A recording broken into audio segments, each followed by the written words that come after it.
Small towns, just like the one I grew up in, seem to have many strange crimes, unsolved mysteries, folklore, and even the strange story of something going bump in the night. Welcome back to the swamp, my friends, and welcome if you're new. Today I'm going to be sharing some creepy and allegedly true small town horror stories sent in by viewers just like you. As always, if you have a story that you would like to share, be sure to submit it at swampdweller.net or on Reddit at r/thedarkswamp. I would love to share your story with everyone here.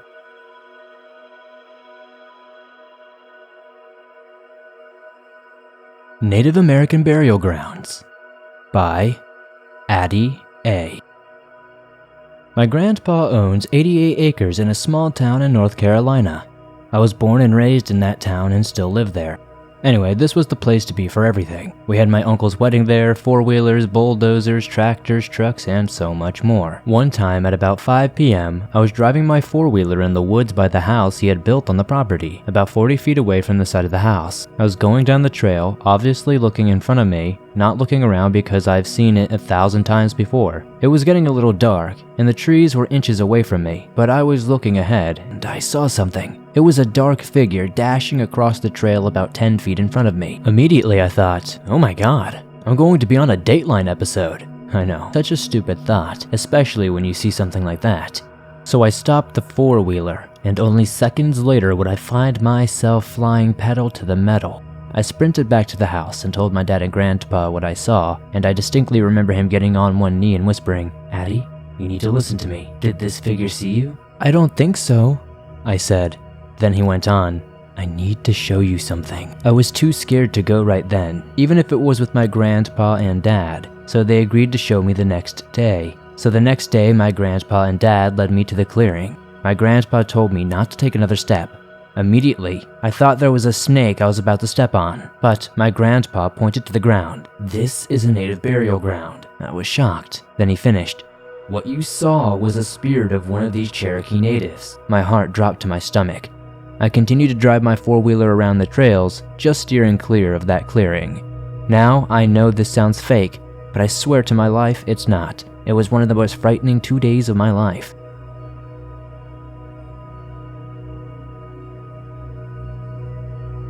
The Cage in the Wood by Yes, I'm Fluffy 99.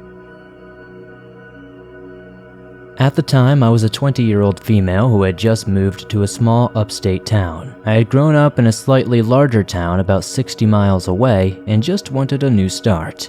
I love camping and often go camping in the Adirondacks, but at the time, I hadn't yet made friends to go camping with, so I wasn't going to go into the real woods alone, if you know what I mean.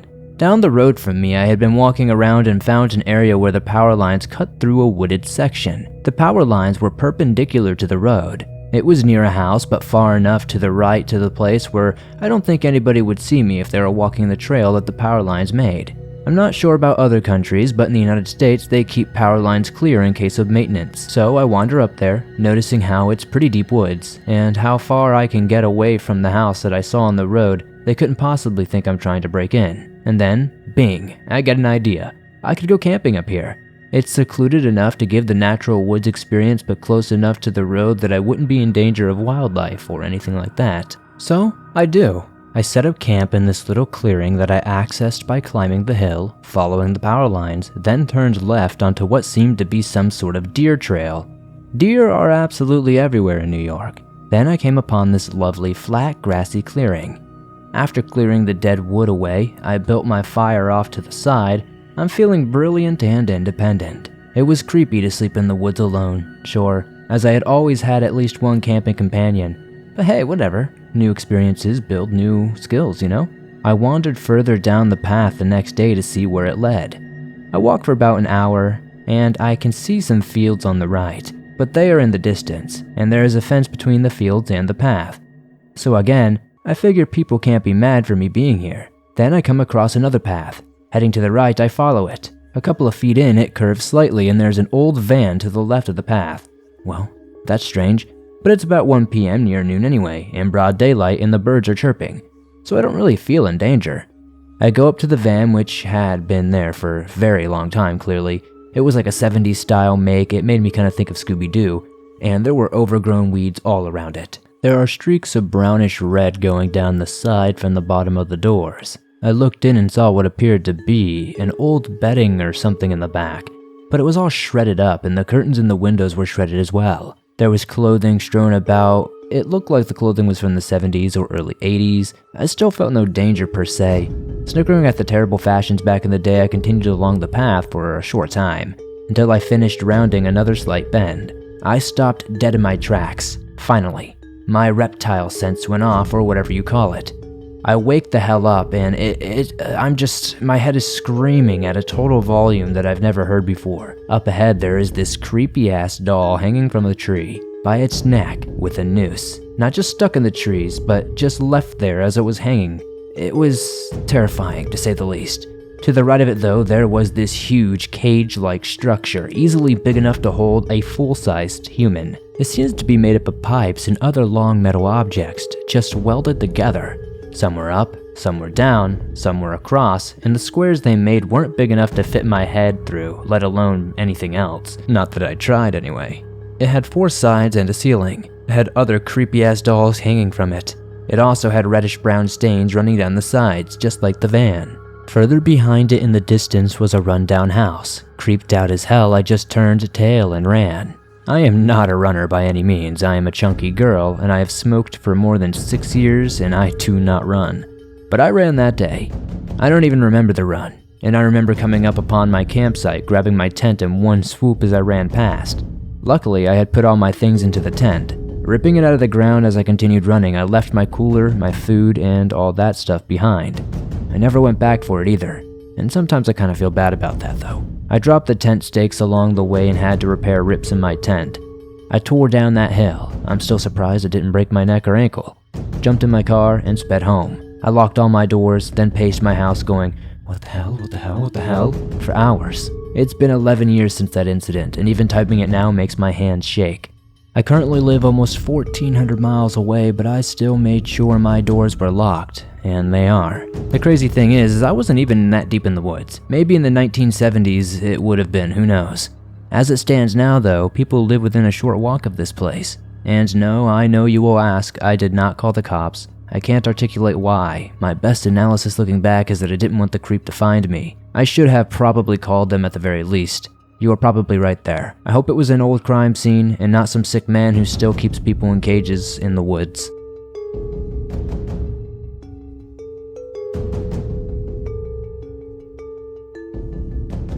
The Weird Guy by Far Divide 2510. At the time of this, I was a 15-year-old boy. Keep this in context that I live in a small town in southern Ontario, and crime wasn't very widespread. This happened in February 2022. There was lots of snow this year. I was excited because of the week school break. So, while my younger siblings were at school, I wasn't because I had no exams for COVID canceling them and all that good stuff. So I was sitting at home and I decided that I wanted to go to Tim Hortons since I was craving one of their hot coffees. So I grabbed my earbuds and put on a podcast while I started walking. I believe it was either Swamp Dweller or something along those lines. So I got off my street, which keep in mind is this small road.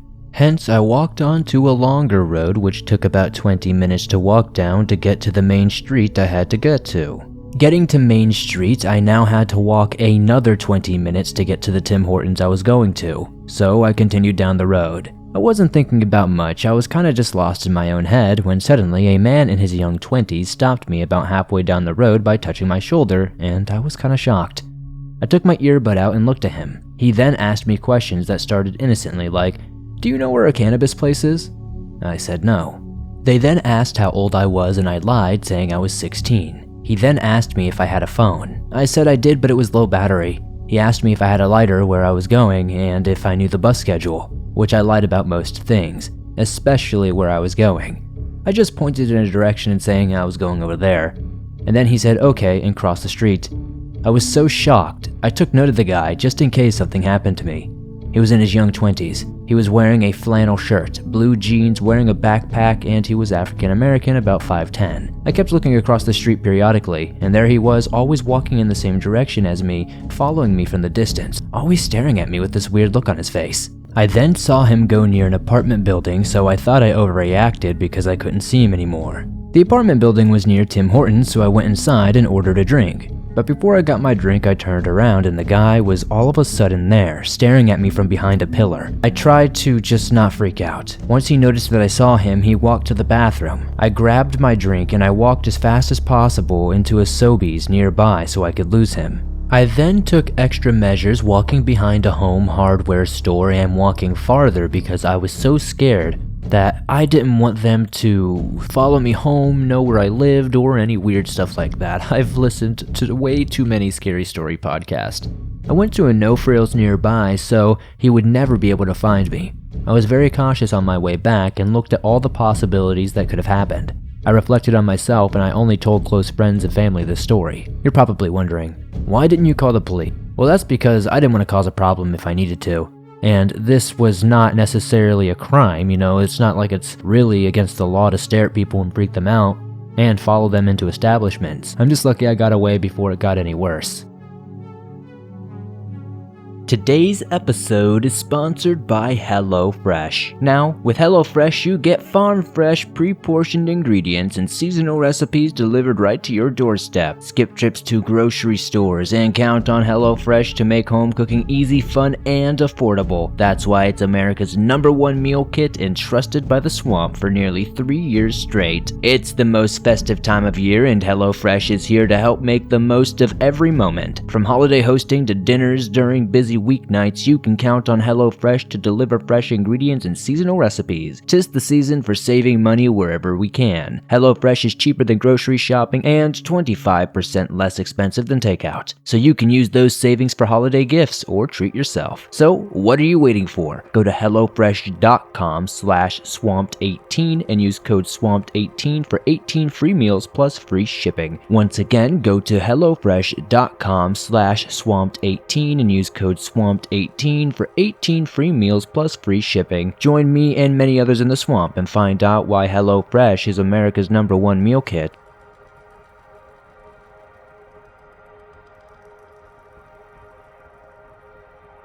The Ferry Ghost by So-Nora. Later in the evening, sometime around 7:30 one night, a buddy and I were bored, so we decided to go to Knight's Ferry, California. Knight's Ferry is a well-preserved, old small town on a river for tourists to whitewater raft or explore the old bridge and brick buildings, which have bars on all the entrances and windows for obvious reasons. Since it was after dark, the small village was all ours to wander and explore as we pleased. We did this for about half an hour, our footsteps echoing off the looming dark old brick factories and stores. Finally, my buddy realized he had left his phone in his truck and left me near the old bridge while he went to check it. About 10 minutes later, I was starting to wonder where he was, when he suddenly came jogging up to me, pale-faced, looking absolutely terrified. Through his huffing and puffing, he managed to get out that we had to leave because something had spooked the crap out of him. He waited to tell me until we were in his truck and on our way out. He told me that he had seen a shadow in the shape of a man with glowing yellow eyes standing in the doorway of one of the side bars in the main buildings. He said that when he lit it up with his flashlight, he could see right through it. So of course I made him turn around so I could check it out. When we got back there, he was absolutely refusing to get out of the truck. So I grabbed his flashlight and went back to the building to check it out alone. I thought I heard a few strange sounds and got chills and an eerie feeling, but unfortunately I didn't see what he saw. I know this is a short, sweet story and it might not be that scary, but we were terrified in the moment, and I still wonder what he saw to this day that made him so scared. This guy's pretty tough, and I've never really seen him scared since like that.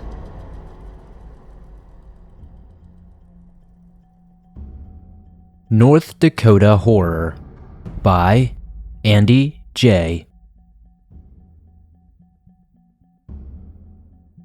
This happened to some of my friends and me during the summer of 2021 after my high school graduation. I'm from a small town in North Dakota, and my buddies and I are the stereotypical rednecks of the city.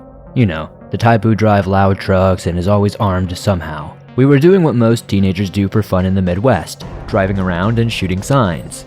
When we got low on ammunition, one of my friends, we'll call him Gary, recommends we check out this snowmobiling warming hut where he's experienced some paranormal activity. Now my buddies and I are all Christians and are very religious, but we couldn't pass up an opportunity like this either because we were also buzzed, or because we were just dumb teenagers with nothing to do. So we arrive at the old shack and sit in my other buddy's, who will call him Larry, F-150 truck. We turn off the headlights and the dash lights and look and listen. Even though I didn't believe in the paranormal at the time and was skeptical, I felt reassured that I had my AK with me. It's important to note that it is hot for a North Dakota evening and extremely dark out. We were all content, feeling good, and someone in the back seat suddenly said it felt like we were being watched. After he said that, I flipped the safety off my AK and tried to be aware as possible. Then he shouted, "Holy crap!" in the most terrified, helpless voice I'd ever heard come out of him. He tells us to look in Larry's rear view mirror. What I saw was genuinely horrifying. In this rear view mirror, this glowing white figure stands about 7 or 8 feet tall. It's only about 30 yards away from us, peeking behind a tree. Larry immediately turns his truck on and throws it in reverse to get a better look, but just as abruptly as it had appeared, it was instantly gone. I fired a few rounds in its general direction, and immediately after I did, the air got freezing cold. After that, Larry floored it, tearing out of there like the Dukes of Hazzard. We were all spooked to our bones, but one of my buddies, we'll call him Barry, says he saw nothing. Now, the white figure was terrifying, but the creepiest part is why Barry didn't see it when all the rest of us did.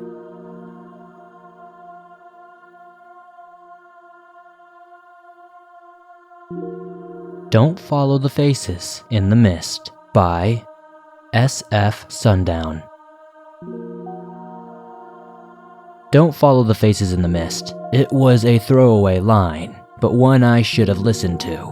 We had finished up a block of training and our instructor, a wiry man everyone called Buck, invited us out for drinks. Most of the group joined, but a few stayed along. A lot of them were locals and had places to be. I was happy to have the company. As the night wore on, Buck's stern exterior came down. It is common enough to almost be a rule that sternness comes from a place of care and concern. Though sometimes misplaced, it was not so with Buck. His job was to prepare us for what we would face in our field and provide us with the tools to execute it as rangers, and he took it seriously. I was happy to have him as a teacher. At the end of the night, we said our goodbyes. He slapped down a hand on my shoulder and took in a breath. He lifted his head with his drooping eyelids and looked at me with a sustained intensity that shook clear the clouds of drunken mind. He said, "The Smoky Mountains are a remarkable place, but promise me one thing. Don't follow the voices in the mist." It took me 5 years before I discovered why. The call came through in the early afternoon. A kid had wandered off from the campsite a few miles down the road from the ranger station. The situation is common enough.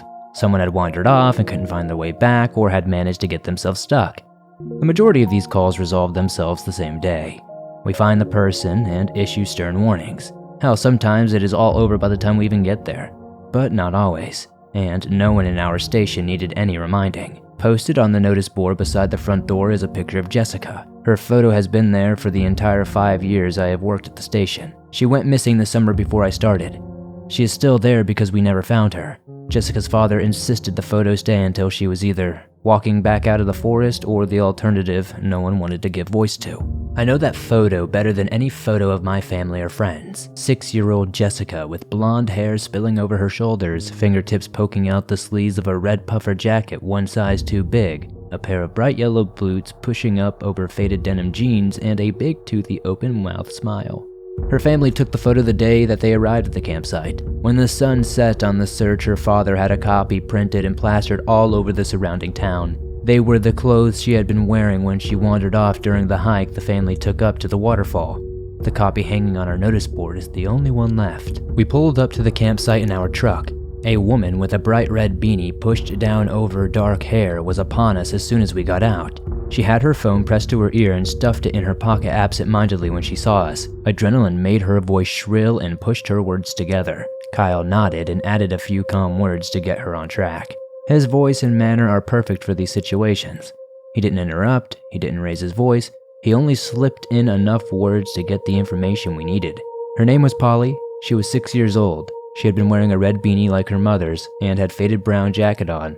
It had been passed down through the family. She had dark brown hair and brown eyes, and where was she last seen? Well, where they were hiking was up to that same waterfall, and they planned to have a picnic up there. When they made it to the top, the mist had come in so thick they couldn't see anything of the view. That, combined with the chill in the air, convinced them to come back down. The four had walked together: mother, father, older brother Will, and Polly. She had been up there with them when they made it down. On that point, both mother and father agreed. Will had shrugged his shoulders. At the campsite, the air was clear and the fall sun warmed our shoulders. Up the mountain could very well be a different story though, and it likely was, had they somehow left Polly behind the walk back. We got a vehement no. She came down off the mountain. Somehow, in the time between coming back down and setting up the picnic at the fold-out table beside the camper, Polly had wandered off. It wasn't like her, she was a good girl. As we listened, a small crowd circled us at the distance. Because it was the middle of the day, most of the campers were off walking a trail or sightseeing in one of the nearby towns. The ones that were around, elderly couples on retirement and families on holiday, picked themselves up off their deck chairs and came to see about the commotion. No one had seen little Polly though. Kyle split us into two teams. The first was to search down and around the campsite, the most likely place she would be.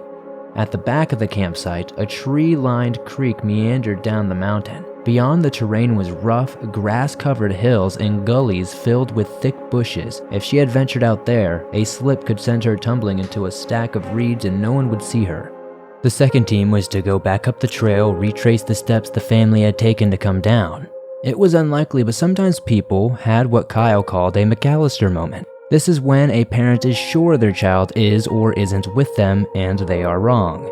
It is the sort of thing that leads to parents leaving their children in cars on hot days, and famously a family named the McAllisters leaving their child home alone to stave off some would-be thieves at Christmas time.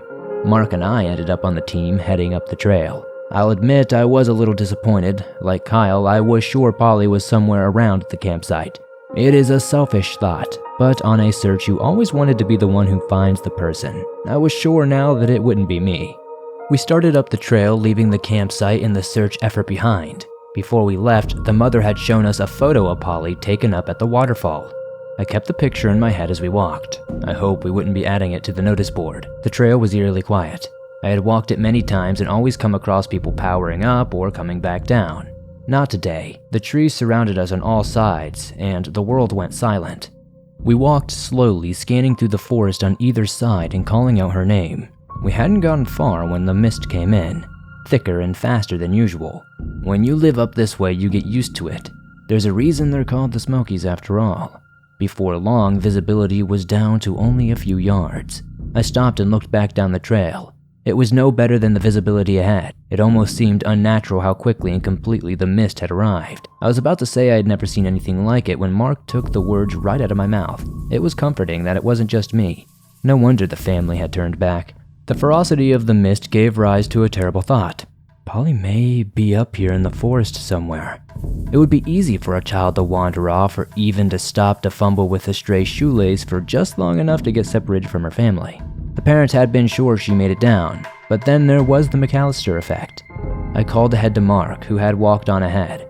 When I received no response, I skipped a few paces to catch up. As an adult, and knowing the area as well as I did, there was still a moment of fear when being alone spiked in my stomach. I could only imagine what Polly was going through if she was up here all alone.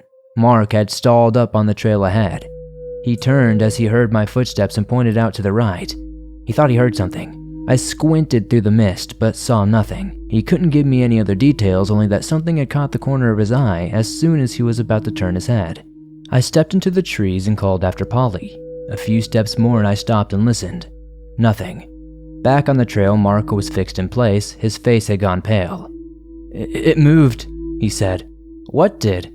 The mist. I turned behind and then back to Mark. I waited for a punchline or for him to break into a smile, but none came. Let's keep going. I found myself on edge. The mist enclosing us had a sudden menace to it.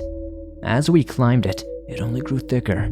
I buttoned up my coat, and against the cold, it was like being high in the air and inside a cloud. We walked in silence. I called out after Polly half-heartedly. When I noticed Mark was no longer by my shoulder, I stopped and turned. I strode back down until I found him standing like a statue. He shook his head at me. He wanted to go down. I grabbed his arm and told him we had to keep going. It was our job, and if Polly was up here, she was relying on us to find her. Mark is a big guy, but at that moment he looked small and fragile. He looked up to the sky and then back to me. He nodded, and we continued. Up ahead, the trail turned to the left. As we approached, the bend shapes started to appear in the mist. At first, I took them to be the outline of branches leaning over the trail, but as we came closer, the outline stretched and deformed like clouds changing shape under a high wind. The shape coalesced into something that vaguely resembled the outline of a small child. I blinked my eyes and refocused, and it was still there. The outline of a child running away from us, around the bend in the trail. I broke into a run and rounded the bend, chasing after the shape in the mist. On the other side, there was nothing, only a blank wall of mist like before. Had I just imagined it? Was my mind playing tricks? I turned to Mark to check if he had seen it, but Mark was not there. I ran back to the bend and rounded it again in the other direction. Mark? I ran a few more steps and still nothing. Mark! I called out again and again and again, but there was only silence. He was just there a second ago. He had been beside me when the bend came into view. I was sure of it. Or had he? We had walked in silence. Had he flaked, turned back, and left me alone? Surely not. Mark was a reliable guy. He wouldn't do that to me. Maybe I had a McAllister moment. But then, where was he? Mark? I called again and again. I ran 50 yards back down the trail and nothing. I stood with my hands on my hips, unsure of what to do next. I didn't want to walk back to the campground without Mark. I also didn't want to hike further up the trail alone. A pocket of warm air washed over me and back over my neck. It was as if someone pushed their mouth right up against my skin and exhaled. I snapped my head around and no one was there. I almost called out again for Mark and thought better of it. I took a few steps back up the trail towards the bend where I'd seen the shapes in the mist. On my left, where the rustle of leaves and a sharp crack of a twig snapped, I stopped and peered through the mist in the trees. Something in there moved. I leaned forward. A few feet above the base of a tree, a small pocket of mist turned into a circle. As I neared it, it coalesced into a face. The face of a child. A small girl. Polly. I jumped forwards and the face pulled back further into the forest. I called out to the girl and followed her into the forest. If she was up here, I had to look. I had to be sure. Soon, trees surrounded me. The mist hung as heavy around the trees as it had done on the trail. I looked left and right, searching for the face I had seen or thought I had seen. No, it had to have been there. There again, up ahead, the vague outline of a small girl. I put the picture of Polly back into my head so that I knew that it was her. Red beanie, faded brown jacket, dark hair, and brown eyes. But as much as I tried to picture Polly, it was the other girl, Jessica, from the photo on the notice board that I saw. The blonde hair, the red puffer jacket, and that big smile. I couldn't shake the image. I followed the face of the girl in the mist. I skipped a few steps to catch up, but she disappeared. I stood panting a little and called out, and there she was directly ahead, standing in a small clearing. Red puffer jacket and blonde hair, 6-year-old Jessica. 6-year-old Jessica who disappeared 5 years ago and was now here, still 6 years old. I squeezed shut my eyes and shook my head. When I opened them, she was still there, smiling up at me with that big, goofy grin. I trembled. This shouldn't be. It was Polly I was searching for, dark hair, red beanie. I'm looking for Polly, I said and immediately felt foolish. The child looked up at me confused and the smile was gone. She turned a circle on the spot, and when her face came back into view, her face was different. Not only was her face not there anymore, it was now dark and she manifested a red beanie. It was Polly now where it had been Jessica a second ago. Polly? I said. She made the same goofy smile as Jessica had in her photo. I shook my head and almost yelled at her. You are not real, this can't be real.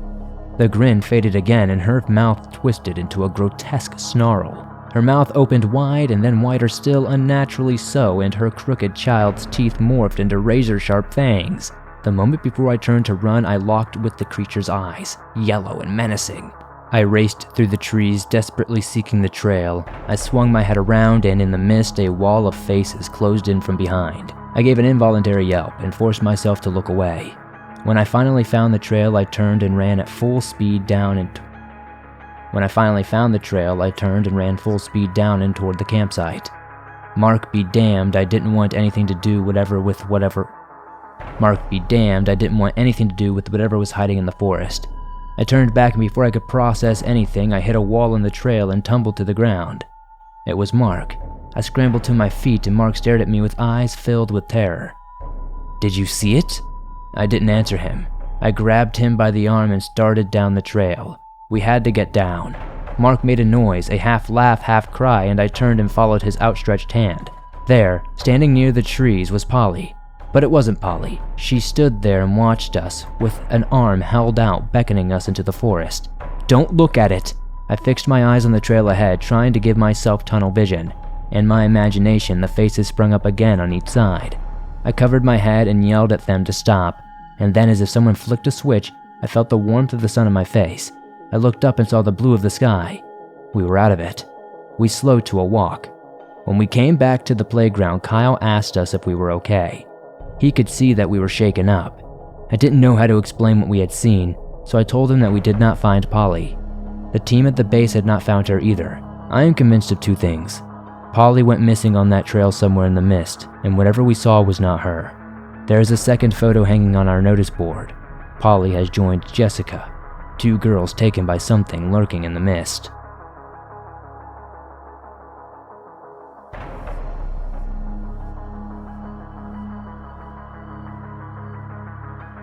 Thanks for listening to these creepy and downright strange small-town horror stories that'll freak you out tonight. If you enjoyed these stories, please be sure to slap that like button silly so it really knows you mean business. Subscribe if you're new to the channel as it really helps us grow. If you have a story that you would like to share in a future episode, be sure to submit it at swampdweller.net or the email you can find in the description. Or if you're on Reddit, you can submit it at r/thedarkswamp. I would love to share your story with everyone here in the swamp. If you're listening on Apple Podcast or Spotify, please be sure to give the show a 5-star rating over there as it helps us grow on those platforms. If you're on the go and don't have YouTube Premium but still want to download and listen to your favorite Swamp Dweller scary stories no matter where you are, you can download them absolutely free from Spotify, Apple Podcasts, Google Podcasts, and pretty much anywhere else you find your favorite podcast online. I'd love to know in the comments down below what story was your favorite tonight. I would definitely have to say that last park ranger story was my favorite. There's something about the Smoky Mountains that I just love growing up in that area, and also just knowing how the mist is there, I can definitely attest to how creepy it is, and it makes a good scary story for sure. Don't forget to join me on Instagram, TikTok, Facebook, Instagram, all that good stuff, and I'll see you soon with another creepy episode.